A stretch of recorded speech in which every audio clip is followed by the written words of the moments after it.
వెనకాల ఎంతమంది జనం ఉన్నారు, సామాజిక వర్గాన్ని మొత్తం ఆయన పిలిస్తే పలికేది. కానీ ఆయనకి ఇండిపెండెంట్ గా పోటీ చేసి చూడమనండి. ఆయనకి ఎందుకు ఆ ప్రాధాన్యత రాలేదు పార్టీల్లో? అక్కడే అంటున్నాను, పార్టీలు ఎందుకు వెళ్ళేసినాయి ఆయన్ని అంటున్నాను. అదే చెప్పే, తెలుగుదేశంతో ఆయన గొడవ పెట్టుకున్నాడు, జనసేన ఈయనతో గొడవ పెట్టుకుంది. అది అవును. పవన్ కళ్యాణ్ వచ్చాక మిగతా కాపు నాయకులు ఎవరిని అంగీకరించిన తన మా పార్టీకి ఉంది, పెద్ద నాయకులు. ఒకప్పుడు వెలిగిన వాళ్ళు రంగాని వాళ్ళు ఏమన్నా నివాళులు అర్పిస్తారా? ఈయన ఈ ట్రిప్ అనుకుంటా ఒక ఇదన్నా ఇచ్చారు స్క్రోలింగ్ గా, అంతేగాని ఏమన్నా నివాళులు అర్పించడం చూసామా రంగాకి?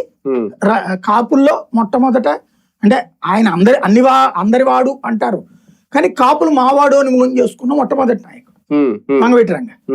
ఆ తర్వాత కాలంలో హరిరామ జోగయ్య, ముద్రగడ పద్మనాభం.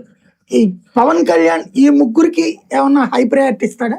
అదే కదా, ఇవ్వలేదు కదా. ఇప్పుడు అంటే ఆయన అని అభిమానించే వాళ్ళు కూడా పవన్ కళ్యాణ్ స్థాయి ముందు వీళ్ళంతా జుజుబి అని ఫీల్ అవుతారు. అంటే పవన్ కళ్యాణ్ గారు కూడా వచ్చిన తర్వాత ముందు ఇందాక మీరు అన్నట్టు కాపులకి ఇవ్వాలి ప్రాధాన్యత అది అని అన్నారు 2019.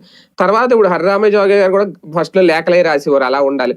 క్రమక్రమంగా ఆయన పక్కన పెట్టేశారు, ఈయన ముందే పక్కన పెట్టేశారు క్రమక్రమం. అంటే ఇప్పుడు కులాన్ని కూడా దూరం చేస్తున్నారు. అంటే కులాన్ని దూరం చేయడం కాదు, కుల నాయకులతో మనం పక్కన అనవసరం. నాకంటే నాయకుడు ఎవరు? కాపులందరూ నా వెనకాలే వస్తారు. ఇప్పుడు వాళ్ళ వెనకాల ఎవరున్నారు? వాళ్ళ వెనకాల ఉన్న వాళ్ళకి మొన్న నాకు ఓటేసింది, ఇంకెందుకు వీళ్ళతో? అలాగని ఆయన కాపుకుల నాయకుడు అంటే ఒప్పుకోడు కదా, మళ్ళీ ఒప్పుకోవట్లేదు అనేది కరెక్టే, ఆయన ఒప్పుకోడు. అలా నా మీద ముద్ర ఇద్దని